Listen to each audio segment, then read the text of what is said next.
Joe, thanks for coming on. How did you come to know Jesus? What's the full story? A to B, yeah. So I guess I'll start with my early life. I grew up Catholic. So first to eighth grade, I went to a Catholic school. So end of high school, the whole underpinning of my testimony is that I was trying to get into some sort of special operations. I originally wanted to go for the Green Beret, until I found out what they did and having to learn a language and stuff like that. That just did not sound appealing to me. I wanted to go kick indoors and go to war is essentially what I wanted to do. So I ended up signing a SEAL contract. It was November of 2018. After being an absolute couch potato and video game jockey, somehow I found the motivation to become not 145 pounds and actually train myself to be able to pass the standards for a SEAL contract. So yeah, I shipped out December of 2018 to Navy basic training up in Great Lakes, Illinois, and that's kind of where my whole journey began. That's where the rewiring of my brain began. Yeah, just like a small story. Everybody has the same stories from basic, right? You get 3 days no sleep. I don't know. There's a lot of suffering, but at the same time, it's fun. Yeah, so I got through basic around like January, and then we went to the SEAL training, and essentially what happened in the SEAL training is I ended up fracturing both my legs from stress fractures, both my legs and feet, and I think they called them level 4 stress fractures. You essentially could leave a thumbprint in my tibia.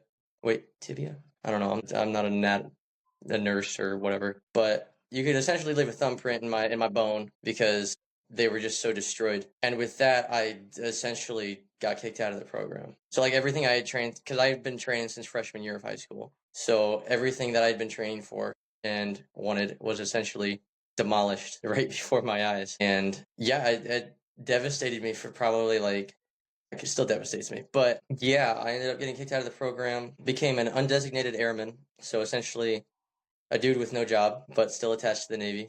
Because, they can't let you go for free training. But yeah, I became an undesignated airman and I got sent to Pensacola, Florida, which was fun. The beaches are white, the water's warm, but you don't really have any freedom in A school, is what they call it. It's like secondary training. And there I was trained to be an aircraft firefighter, primary, and then also an aircraft, they call it blue shirts. They essentially chain the aircraft down on aircraft carriers and help direct and guide the aircraft as well as they're moving throughout the flight deck. Yeah, I got trained in Pensacola. The whole time I was just mentally in shock from essentially what had just happened. I was still trying to pick up the pieces. It's just like, is this really what I'm going to be for the rest of my life? Is it aircraft firefighter and chain boy essentially? Part of me knew I was better than that. And post SEAL program, I became very mentally disgruntled. That didn't even put a term to it. I was so down in the dumps. I forgot about God. Like I knew he was there the whole time. Never once did I doubt that he existed. But I didn't pray to him all that often. I felt like he just abandoned me. Yeah, and then moving on, I got shipped off to Seattle after that. To all my people who live in Seattle, Seattle is probably the worst city I've ever been to. Worst city I've been to, worst city I've lived in. It's like constantly raining. There's drugs everywhere. Off base, there was nothing to do. So yeah, I got shipped off to Seattle to join the USS Nimitz before they went on their deployment to the Middle East. We did our workup cycle, right? A workup cycle is essentially like we're qualifying the ship, we're qualifying the crew to just get ready for deployment. Ended up rising through the ranks in there. Still not very. I was off and on with my faith. Like I love the theology part of my faith. I loved learning about the Trinity. I was really big in the Calvinism Arminianism debate back then, but it was off and on. Like I would read my Bible probably like I'd be lucky if it was once a week. But yeah, we ended up because it was during COVID. Right before COVID, we ended up. I got quarantined for 2 weeks right before COVID, and that was essentially where I decided I was going to get out of the Navy eventually, whenever my contract was up. We ended up got back on the ship after the quarantine, 2-week quarantine, and right after that, we got shipped home, shipped to the Middle East. And we were there for, I have it down, 342 days, and 12 of those days were on land. So yeah, that deployment, they told us it was the longest deployment since Vietnam. I'm not sure if that's actually true, or naval deployment anyways. We ended up having the mental cases on that boat were absolutely insane. We have a crew of 5,000, and we ended up having I think it was 12,000 mental health cases, which if that sounds like the math doesn't add up, That's multiple mental health cases per person. It's like there were several because like we got sent out during COVID, so we had to wear masks on board, even though we were isolated on every side from the ocean. It was 120-degree heat. We ended up having to get kicked out of our berthing because it became the quarantine berthing. Anybody who flew on board stayed in our berthing. So that night, I ended up having to sleep. Like we ended up getting moved to new berthings, which was chaotic because nobody had room for us. So I ended up sleeping on like a bag of chains one night, which I don't know, it was more comfy than you think. But yeah, we ended up staying out there for 342 days, and we got turned around. So we got told that we were coming home, and then turned around after we were told we were coming home about 6 times. So like it was the repeated, "Hey, you have hope that you're going home," and then that got crashed by some mission that needed done, and we were the only ship that could respond. So that happened about 6 times, and after the 6th time, our crew was just like mentally in the dumps. One of my guys makes note of it all the time to me whenever I talk to him. Is he says deployment me was really scary because I did not take any crap from anybody, and I was just really mean to everybody I came across, even though I was like the lowest rank that you could be. So like I would be mean to officers and chiefs and everybody in between by the end of that deployment, just because I was done. I didn't care. And there was so many times on that deployment where I was just like, because in the Persian Gulf, like everything is so close to each other. You have the horizon just littered with oil rigs. And I just kept on thinking to myself, it's like, maybe I could make it out there if I swam. And it's like, you can't because it's like a 30-mile swim. But I cannot tell you how many times I thought about jumping off that boat into that dark water and just either dying or seeing what happened because I just didn't think we were going to come home. Yeah. And eventually we did end up getting the call to come home, and they flew a bunch of like high level, like Trump ended up FaceTiming, I guess, our ship, and the SecDef came on board and it's like, "Hey, good job, guys. We're so proud of you." And none of us wanted to hear it because they all said the same thing and they all didn't mean it. Yeah, so as we were coming home, we made home in like 7 days because we were going that fast, which is almost illegal. But we ended up making it home and going into a workup cycle, or going into a slight maintenance phase. And by the time I got home, I don't know, I could not tell you squat about squat when it comes to reading the Bible. It's not that I lost faith, because there was still in the back of my mind that God existed, he was there, but it was just like he didn't care. He had taken all this stuff from me.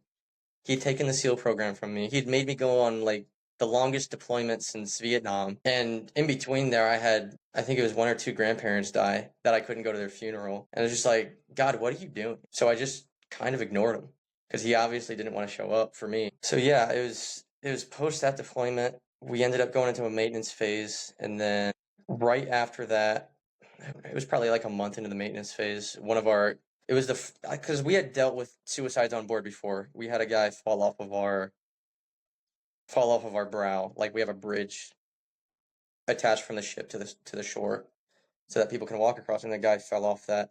Didn't know him very well, so that one didn't affect me that bad. And then we had a guy in our division who ended up blowing his brains out afterwards, as soon as the deployment got over, about a month after. And that one was kind of heavy because like I actually knew the guy. And right after that, and they told us we were going to do his funeral, I had to go on leave because that's when they ordered me to go on leave. So I didn't even get to see his funeral either. But I don't know, kind of a huge regret there.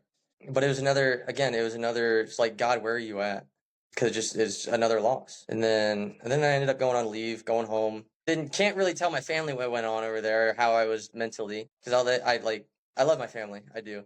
But if I would have told them like, hey, yeah, this is my mental state right now, they probably would have freaked out, I think, or just told me to rely on the Lord. I'm just like, yeah, that's not bad advice, but it's not really what I want to hear right now. So I kept my mouth shut. I enjoyed family time. Went to the gym a little bit. That was really about it. Just stayed home and relaxed. We ended up coming back. Maintenance phase was still going on. And then it was about I think it was June of the maintenance phase that a really close friend of mine, Sib, killing himself as well, because he had been going through all sorts of mental stuff. Yeah, on the deployment, they had him on some sort of, I don't know if it was a painkiller or antidepressant or something like that. But rumor has it he ended up overdosing, but they never even told us his cause of death. And I still honestly, it's probably my biggest regret today not sharing the gospel with him, because it's like that could have given him hope, That could have at least prevented him from killing himself, at least in my mind. Yeah, so he ended up dying. We went to his memorial, which was like, that still burned into my memory so vividly, right? All of our guys just like bawling their eyes out in the back of the chapel up in Whidbey Island. And yeah, that happened, and then I started drinking really heavily because on that deployment I ended up turning 21. So what else does a sailor do than drink?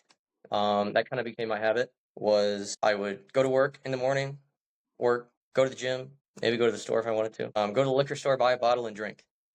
That became my habit for anytime we were in port, honestly, was to drink. Yeah, and it's like I tried reaching out to my church back home, and it was met with the same message that I told you earlier. It's like, yeah, just rely on Jesus or just pray about it. Or some of the people I reached out to was just met with silence. And like I couldn't tell my parents about it because they would just, like I said earlier, I love them, but they would just tell me that what I just told you. Either pray about it or don't do the same thing or something like that, or that's really it. Yeah, for the next, like I ended up actually finding a church down there. It was a little coffee house church a mile away.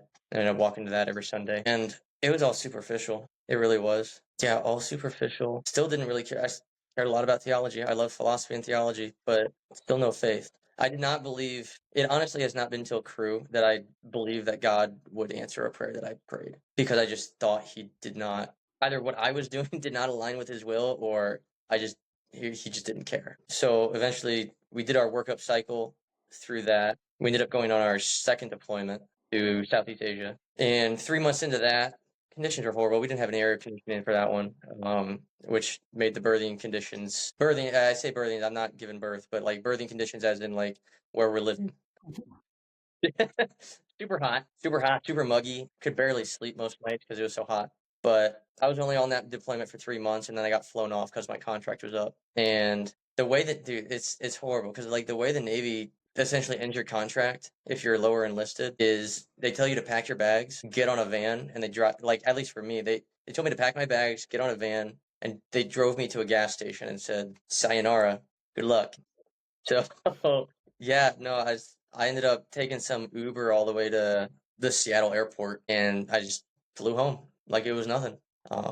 Got home, dad picked me up, and you kind of have like, you have this vision in your mind that's like, when you go home, that you would have that, I don't know, that like parade party, people wishing you or welcoming you home and stuff like that. None of that happens. And maybe I'm just, nah, I don't know.